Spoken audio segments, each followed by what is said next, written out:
Not every story has a happy ending.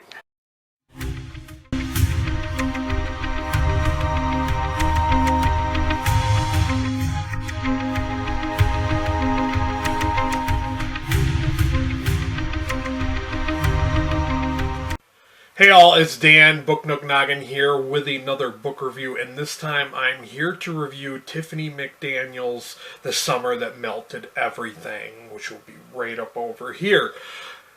Now, first off, I want to say that this is a coming of age. This is a coming of age, but it is not a YA. It is not a young adult book. This is her debut novel, by the way. It's not the first novel she wrote, but it is her debut. And I recall an interview she did with the Ink Heist podcast, and she was telling how when this book came out, the publisher took it upon themselves to create a cover that was trying to promote this book as a YA, and a lot of the people that first read it were expecting a YA novel, and they were sadly disappointed. So I want to throw that out there first and foremost, that this is not YA, although it is a coming of age. This does take place in 1984, and another thing I want to point out to you guys is if you're looking for a nostalgia read, you're hoping for something that's going to have a lot about the 80s, you're going to be disappointed. Because I found myself having to remind myself a number of times that this did not take place in the 1950s or the 1960s, because it kind of has... It takes place in southern Ohio. And just the feel of the book to me felt like it was the 1950s or the 1960s. And I had to remind myself many times that this is 1984 that the story takes place in.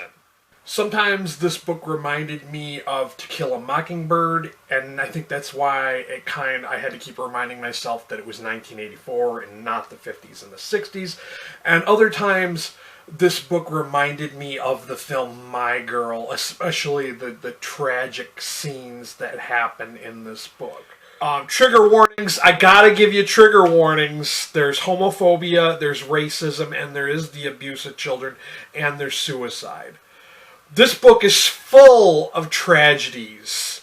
One of the quotes, I can't remember it exactly, but was something like, "God is the greatest spectator of suffering."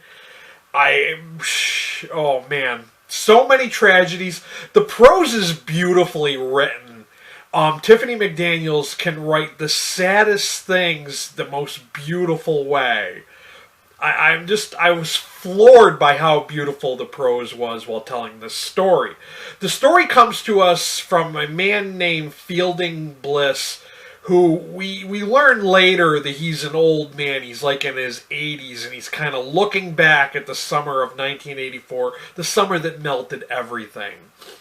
His father, Autopsy Bliss, who is a lawyer, wrote a letter inviting the devil to come stay in their town of Breathitt, Ohio.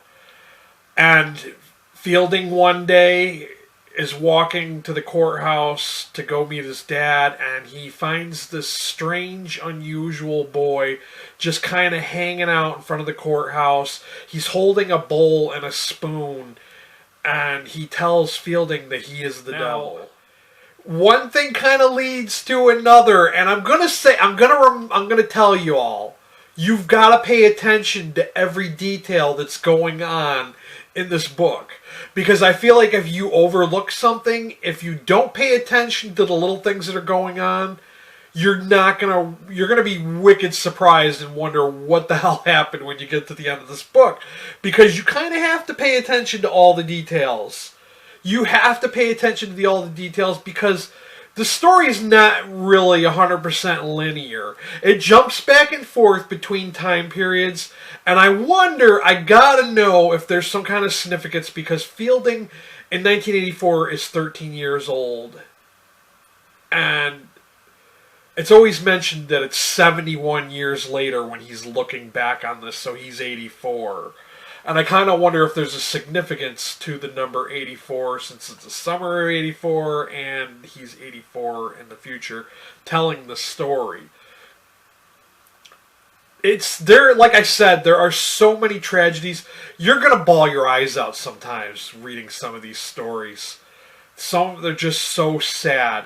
And some I will admit that some of the things were kind of predictable with some of the characters. Like you'll hear a character talk one way, you're kind of like, oh, I think I know what's going on with this character.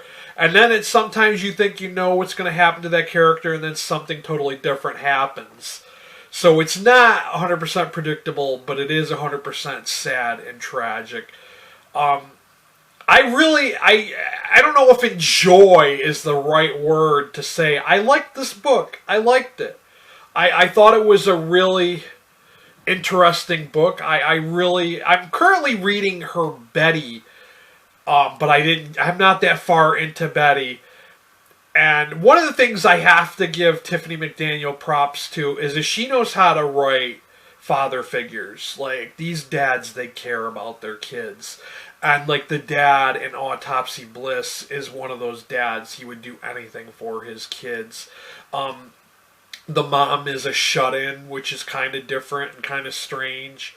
I noticed it's shitty. I know. Bad things happen to good people. And that's kind of like, this book is so sad. It's so depressing, and I can see why it's called The Summer That Melted Everything. We have this town, and we have this young kid claiming to be the devil, and he's so wise. And is he really the devil, or is he just some lost kid? And then there's another story going on in the background. That's why I'm telling you, you gotta pay attention to every detail. I really enjoyed this book, guys. I gave it a 4 out of 5 star rating on Goodreads. But I can't do this book any more justice. I've got to read you some of the quotes, and to go back to the God being the spectator of suffering, I want to read you that quote. People always ask, why does God allow suffering? Why does he allow a child to be beaten, a woman to cry, a Holocaust to happen, a good dog to die painfully? Simple truth is, he wants to see for himself. What will do? He stood up the candle, he put the devil at the wick, and now he wants to see if we blow it out or let it burn down. God is suffering's biggest spectator. You are my favorite thing, and in imagination your death will not exist. It is all as if, from now on, as if you are not gone. You will be the girl beside me, never more than a heartbeat length away. The woman who will be the hill of my bed, a climb to the top, and such views to make little things of. Little us that will be part you and part me, and whole in those two things, as if you are not gone, and will be with me to get the wrinkles, the white hair, the spine shaped like a rocking chair, as if you are not gone, and so will have the love of going in my arms, warm and with me. Yes, you are my favorite thing, you always will be. One of the other things that comes to mind when I think about this book is I think about how no one is perfect, but sometimes we kind of have these high expectations of others. We may have high expectations of our child, and maybe our child's not that perfect kid that you always wanted, but they are your child and they should be your most precious thing. There's a number of stories where we're reminded of this, and like I said, it's very tragic, and in these stories there is the abuse of a child, so that's why I gave you guys those trigger warnings. I'm gonna say right out, flat out, this book is probably not for everyone, but it's beautifully written. And if you are a person who is a little bit pessimistic, maybe you know that in reality bad things happen to good people. I think maybe you too will get something from reading this book as I did. It's worth picking up and checking out. I like I said, there's not much more I could say about this. I mean, I feel like the quotes kind of do it justice. It's a tragic story, and Tiffany McDaniel is very good at writing tragic stories. I gave this a 4 out of 5 star rating on Goodreads, guys. Of course, as always, I will have a link to Amazon down below for you to check this out. I'm going to look and see if it's on bookshop.org for you international folks. If you got something from watching this video, please buy me a coffee or two. I will have that link down below as well. Thank you for watching, and if you came here for looking for book reviews and book recommendations, by all means hit that subscription button and hit that notification bell so you're well aware of when I upload again. This has been Dan. This has been the summer that melted everything. Till next time, stay healthy and be good to each other.